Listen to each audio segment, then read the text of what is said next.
Il y a beaucoup d'actions qu'on ne peut même pas finir de citer. Les armées sœurs du Niger se retrouvent à exécuter des missions de l'armée malienne ou de l'armée burkinabé. L'armée burkinabé exécute des missions de l'armée malienne et de l'armée nigérienne. L'armée malienne aussi exécute des missions qu'on leur confie. Ça, ce n'était pas donné. Voilà. Deuxième chose, la coopération sur le terrain. Les forces sont mélangées et combattent ensemble très souvent. Et donc nous réussissons ça, surtout donc, dans la bande frontalière avec le Niger. Nos forces combattent côte à côte actuellement. Dans le domaine donc, des appuis aériens, c'est fréquent. Voilà. Lorsque nous avons beaucoup d'opérations et qu'on est submergé, on peut faire appel aux vecteurs nigériens, aux vecteurs maliens qui viennent nous appuyer. Lorsqu'ils ont besoin de nous, on part les appuyer. Et en termes de frontières, il n'y a pas de frontières actuellement. Donc les vecteurs burkinabés rentrent où ils veulent. S'ils sont en fin d'autonomie ou quelque chose, ils peuvent passer la main aux vecteurs maliens ou nigériens. Pareillement, ils rentrent aussi sur notre sol, ils font la recherche. Voilà. Et vraiment, ça se passe très bien. Il y a beaucoup de choses qui se passent actuellement entre nos trois armées. Et l'objectif, c'est de créer dans un futur proche, voilà, une brigade expéditionnaire pour le compte de l'AES qui pourra faire donc des manœuvres en toute autonomie partout dans l'espace AES. On l'a annoncé, mais maintenant le travail se fait en bas pour faire germer la force. Voilà, à chaque étape, on ne va pas forcément sortir, dire que nous sommes à tel effectif, mais chacun a reçu ses instructions et est en train de travailler à mettre en place ce qu'il doit mettre en place. Donc, vous le saurez au moment venu. Et justement, est-ce que les pays auront les moyens financiers et matériels également nécessaires pour pouvoir mettre en place une telle force? C'est ce qu'on nous a toujours dit.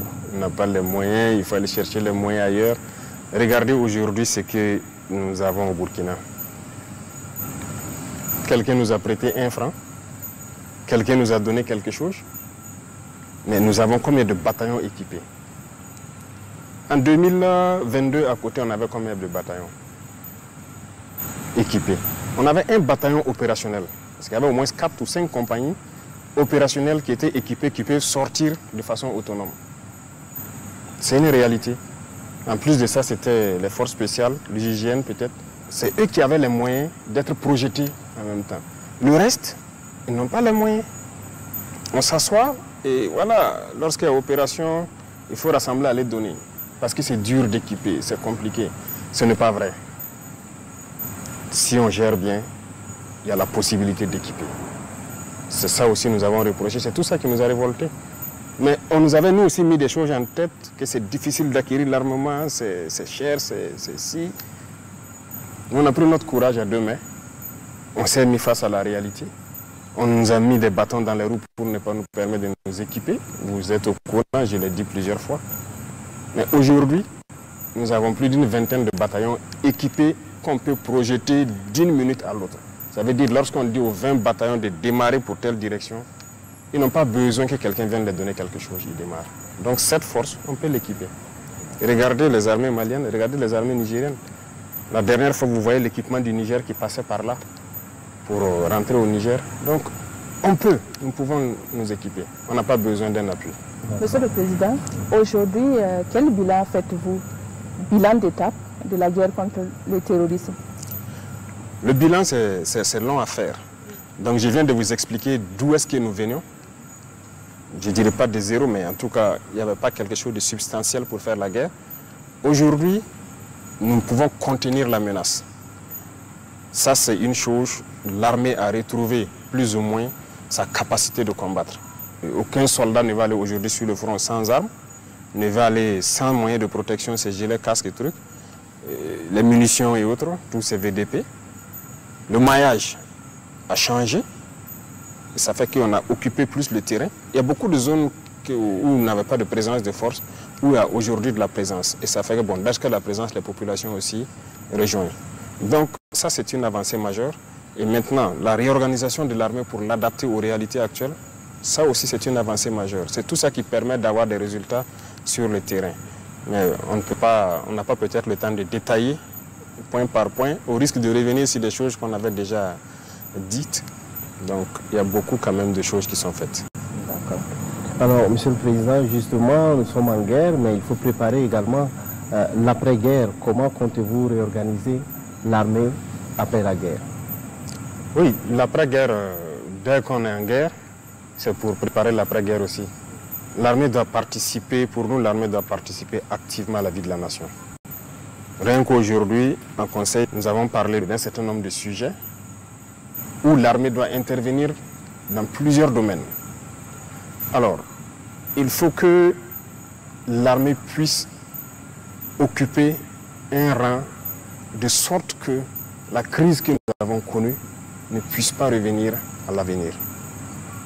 Et on ne peut pas avoir ces prédispositions-là sans donner une place à l'armée. Donc, en termes de maillage, de présence dans certaines structures stratégiques, l'armée sera importante. C'est-à-dire notamment là où il y a beaucoup de personnel d'une certaine qualité pour rien que le renseignement. Dans la vie active du pays, notamment l'agriculture, nous avons commencé à préparer le terrain aussi. Actuellement, dans beaucoup de casernes, on a ciblé un certain nombre de casernes. Ils ont fait des forages à gros débit. On veut initier les militaires à la production. Et ça a déjà commencé avec l'initiative présidentielle. Donc il y a plusieurs casernes. Et à l'élevage aussi, à beaucoup de choses, c'est-à-dire l'agriculture. L'armée va participer à la production. Vous avez suivi à Bagré ce qu'on a fait avec l'unité mixte qui est là-bas, VDP et militaire. Au début, les gens croyaient que ce n'était pas possible. Mais ils ont produit sur beaucoup d'hectares. Et donc on est en train de multiplier ce genre d'initiatives pour que l'armée puisse participer à la production agricole. L'armée va participer à l'éducation des plus jeunes aussi, parce que le patriotisme, il faut l'enseigner. Donc l'armée aura un rôle prépondérant, en tout cas à l'avenir dans la vie de la nation. Parlons d'économie à présent. Monsieur le Président, l'économie des pays en guerre est régionalement affectée. Quelles sont vos stratégies pour relancer l'économie nationale? Il y a beaucoup de choses en vue qu'on ne va pas peut-être dire tout de suite, mais déjà il s'agissait de maîtriser les dépenses publiques. Ça, on est en cours. C'est ce qui nous permet de faire des acquisitions. Deuxièmement, c'est vrai qu'on a coincé un peu au niveau de la dette intérieure pour pouvoir équiper l'armée. Donc, on a atteint une phase où on a ordonné, je pense qu'à partir de la semaine prochaine, tout ce qui est petite dette, on a mis un certain montant, ils vont tout payer la semaine prochaine. Et au fur et à mesure, en allant vers les grandes dettes, pour que l'économie interne puisse tourner aussi. Parce que si la dette intérieure n'est pas payée, ça ne pourra pas tourner. Mais il fallait faire ce break-là, s'équiper, s'organiser et commencer ça. Dieu merci, le peuple a été résilient.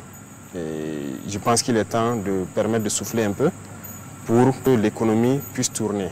Il faut qu'on s'industrialise, ça c'est impératif, parce que l'économie, ce n'est pas forcément compliqué. Lorsque vous êtes trop dépendant de l'extérieur, même si vous produisez des richesses, vous êtes obligé d'aller payer. Donc,